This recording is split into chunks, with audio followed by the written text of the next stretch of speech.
como es de bien nacidos ser agradecidos, sirvan también mis palabras de agradecimiento, como todos los que me han precedido, a que este encuentro sea tan fructífero para todos y sobre todo para los que de alguna manera entramos de puntillas, dado el bagaje de los que asisten a este seminario. Durante los reinados de Jaime II y Pedro IV el Ceremonioso, se vivió en España un periodo de crisis políticas, socioeconómicas y religiosas. La Corona de Aragón, a pesar de los problemas internos, logró promover y despertar la curiosidad por el saber y el desarrollo entre culturas. Fueron siglos de expansión de la lengua y aunque en la segunda mitad del siglo XIII ya se encuentran textos jurídicos y administrativos escritos en catalán, no será hasta pasado este siglo cuando vaya adquiriendo mayor presencia escrita, pues el latín seguía siendo considerado lengua culta y literaria. La presencia y reconocimiento de la lengua catalana escrita se debió al apoyo y al papel ejercido por la Cancillería Real, organismo de la Corona de Aragón, creado en el siglo XII por Pedro IV y formado por copistas, escribanos y figuras literarias que, además de ocuparse de la redacción y traducción de textos clásicos griegos y latinos, crearon un estilo y figura y fijaron las pautas de la escritura de la lengua.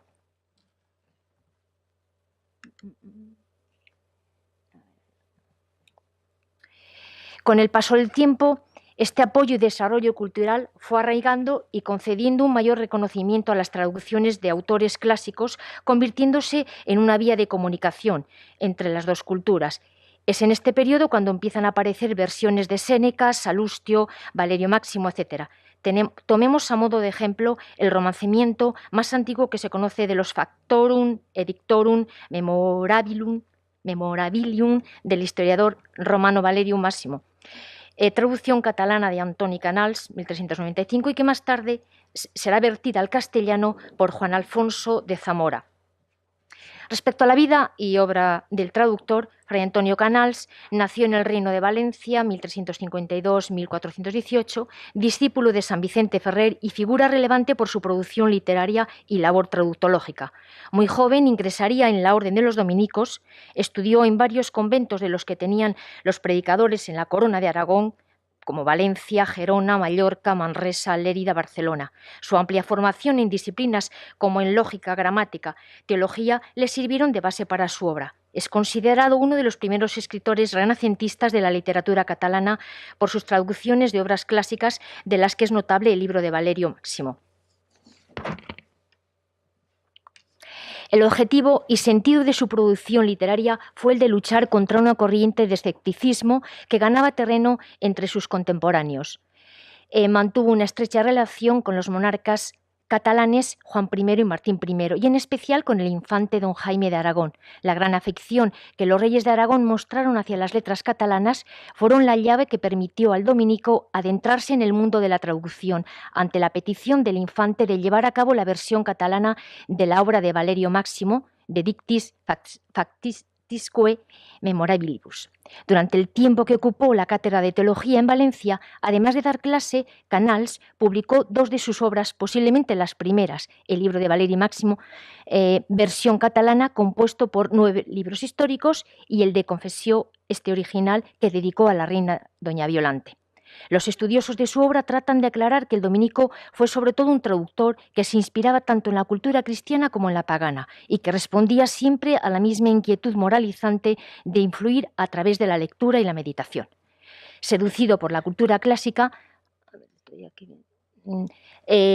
admiró a Petrarca y Séneca, y aunque su producción fue escasa, casi inédita, no por ello dejó de poner de manifiesto su labor de apostolado, pensada para un auditorio de religiosos como la Escala de Contemplació, dedicada al rey Martín y considerada como una obra original, la más importante de Fray Antonio Canals, aunque investigaciones recientes hablan de una traducción, otra de las obras sería el Tratat de Confessió, mucho respeto les pido, mejor dicho, consideraciones por mi mal valenciano seguramente, considerada como la única obra propia. Ambas tratadas desde la perspectiva de la difusión de una nueva religiosidad más intimista y moderna, propia de la de un hombre de formación escolástica sólida. Entre las obras dedicadas a los miembros de la corte encontramos la Carta de San Bernat a sa germana. Teniendo en cuenta que los escritos de Séneca fueron los más traducidos debido a la cercanía de su filosofía estoica con el cristianismo, Canals traduce De Providentia de Séneca, donde trata de dar respuesta a las preguntas planteadas por nobles cultivados y críticos al problema de la divina providencia. Encontramos también versiones a partir de algunos fragmentos del poema latino África y de Iuris Illustribus de Petrarca. Redactaría igualmente Scipio Aníbal, dedicada a Alfonso de Aragón. Además de Séneca y Petrarca, tradujo autores como San Bernardo y Hugo de San Víctor, que promovieron la devotio moderna. Por último, traducciones de tema religioso y devoto como Exposición del Paternoster, Ave María y Salve Regina, entre otras, donde el dominico hace grandes elogios de su espiritualidad con un discurso moral que las hace aptas para extender la doctrina y promover las virtudes cristianas. En cuanto a su labor traductológica, como ya hemos comentado con anterioridad, finales del siglo XIV fueron años muy fecundos por la historia de las traducciones al catalán. La intención del dominico cuando tradujo Valerio Máximo no era solo literaria, sino también moral, pues cree que sus coetáneos no son conscientes de las muchas posibilidades y herramientas de formación humana y religiosa que ofrece el cristianismo. Comenta Martínez Romero que Canals es un teólogo de formación y espíritu medieval, dado que su pensamiento y la forma de hacer va evolucionando poco a poco, perfilando y puliendo sus propuestas. En los prólogos de sus traducciones, Canals nos habla de sus intenciones morales y de sus problemas estilísticos. Recordemos que durante el periodo medieval, la forma de atraer la atención del lector y de prepararlo para que aceptase la obra con benevolencia, según la tradición retórica de Roma, era que las obras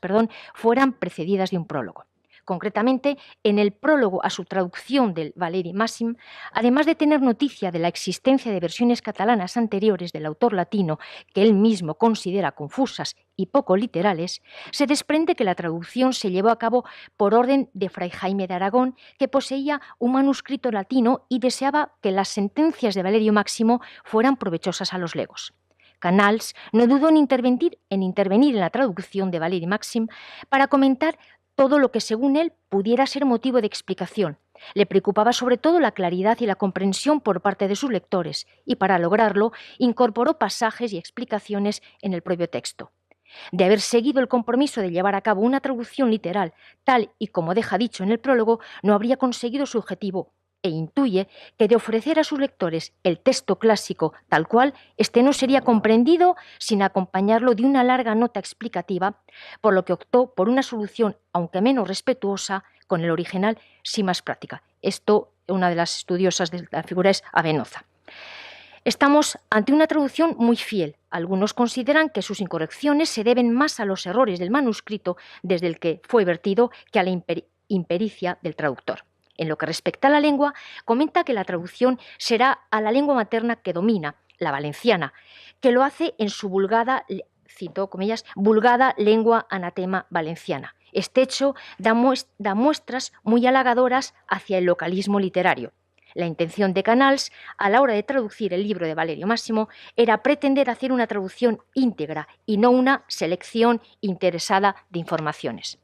A pesar de que existían ciertas dudas sobre la fecha del romanciamiento hispano más antiguo de Valerio Máximo, así como en qué lenguas se hizo la primera traducción, los múltiples estudios e investigaciones llevadas a cabo sobre Antoni Canals parecen coincidir en que el manuscrito más antiguo y en versión catalana dataría de 1395, hoy conservado en la Biblioteca Nacional de Madrid, en cuyos márgenes contiene una glosa erudita realizada por un influyente compañero de la orden Fray Lucas. Esta versión se conserva en un códice miniado y caligrafiado por Bartolomé de Caballos, hoy en el Archivo Histórico de Barcelona. Este lo llevó de Valencia al Consell de Barcelona en diciembre de 1395 con una carta del cardenal Jaime de Aragón. Los mensajeros de Valencia, para preservar el original, lo hicieron copiar en 1408. Lleva un escudo y va ornado con miniaturas semejantes a los que ilustra el manuscrito de la versión de Canals. Sin duda, ambos se deben a uno mismo, asegura Avenoza.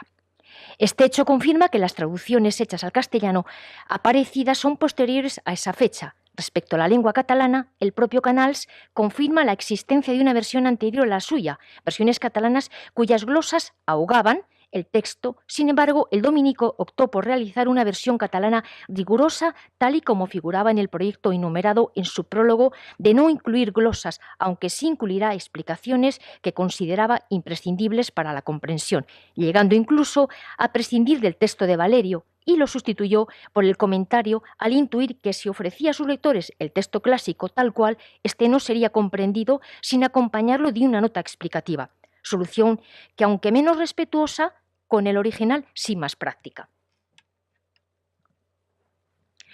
Pero la pregunta es, ¿hubo traductores de Valerio Máximo? Las investigaciones llevadas a cabo por Gemma Venoza demuestran que para conocer la identidad del traductor hay que acudir al prólogo de otros manuscritos. Como está, esto lo tenemos ya escrito en la publicación, que veréis, paso de leerlo ahora y entretener. Sea cual sea la tipología de la traducción y la época a la que se enfrenta, lo que sí se sabe es que el dominico tenía ante sí el ejemplar latín glosado. Contestando a la pregunta si hubo más versiones, es decir, traducciones y traductores del libro de Valerio Máximo en romance, Gemma Venoza reconoce que las primeras versiones romances se dan fuera de la península, en Italia entre 1321 y 1337 y en Francia entre 1375 y 1401. Asimismo, encontramos también traducciones que tienen su origen en los romancimientos catalán y francés que Juan Alfonso de Zamora y Hugo de Urries trasladaron al castellano respectivamente. No partieron del latín, de ahí que entre las muchas traducciones hechas exista divergencia entre ellas, no solo por el distanciamiento entre ellas, casi 50 años, sino también por la filosofía de trabajo de los romanceadores. Unos años más tarde, aunque el prólogo que encabeza el texto sea posterior a 1421, los Facta Edicta Memorabilia fueron traducidos al castellano por Juan Alfonso de Zamora, escribano en tiempos del rey de Castilla Juan II, al ser considerados de gran valor histórico y moral, además de ser una recopilación de ejemplos de la literatura antigua. Zamora, además de traductor, se confiesa también responsable de los defectos de la misma, tal y como figura en el texto que encabeza el manuscrito de la Biblioteca Capitular de Sevilla, traducción que se ajusta palabra por palabra al texto catalán, concediéndose muy pocas libertades de estilo. El propio autor de la traducción aclara en el prólogo que ha usado el libro del Consell de Barcelona, que no es otro que la versión catalana de Antoni Canals. Consciente Juan Alfonso de que no sabía latín y el catalán no lo manejaba con fluidez, una vez concluida la traducción se la envía a su amigo arcediano, dada su formación en lengua catalana, para que le corrigiera los errores. Sin embargo, algunos historiadores creen que hiciera una revisión y lectura del texto superficial, corrigiendo algunos detalles. Otra de las traducciones castellanas encontradas fue la de Urries, que partió del texto en vulgar, en este caso en francés, y lo trasladó al castellano. No parece que tuviera dificultades a la hora de traducir el texto, pues conocía perfectamente ambas lenguas, de ahí que no intervinieran en su trabajo ninguna pluma. En lo que respecta a los traductores de autores clásicos, desde finales del siglo XIV y durante el siglo XV, Rocío del Río Fernández distingue tres grupos. Como esto ya lo veremos en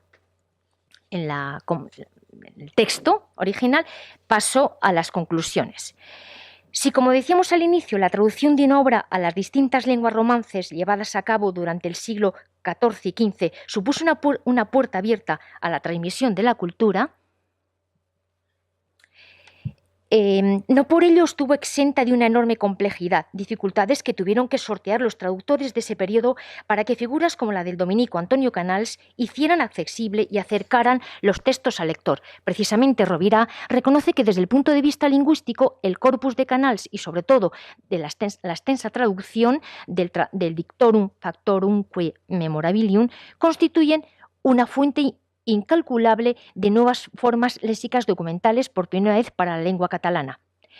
Debemos reconocer que Antonio Canals fue básicamente un traductor, pues prácticamente la totalidad de su producción se basó en traducciones de textos latinos y muy pocas de autoría original, a pesar de que se le atribuyan errores que traten de justificar poniendo en duda sus conocimientos sobre la lengua clásica, aunque la mayor parte de los errores tienen su explicación en las fuentes latinas consultadas por el dominico. Es indudable que se trata de un teólogo y moralista que a través de sus obras manifiesta su voluntad adoctrinadora y un deseo de propagar la doctrina y las costumbres cristianas. No necesitó enfrentarse al paganismo para acercar al lector y para ello recurrió a numerosas fuentes que aportan claridad en aquellos párrafos donde la traducción se hacía más difícil. Nuestro paso, aunque de puntillas, sobre la vida y obra de Fray Antonio Canals, gracias a los múltiples estudios realizados sobre su figura, nos permiten hoy incorporarnos al enorme reconocimiento sobre su labor traductológica, así como el de su aportación al desarrollo de la lengua y literatura catalanas. Este hecho confirma una vez más la importancia y la utilidad de la traducción como vía de acercamiento a la cultura clásica, sin olvidarnos de la gran ayuda que supusieron los prólogos que los traductores anteponían a sus trabajos con la finalidad divulgativa y pedagógica, muy en sintonía con el ideario del humanismo cívico. Muchas gracias.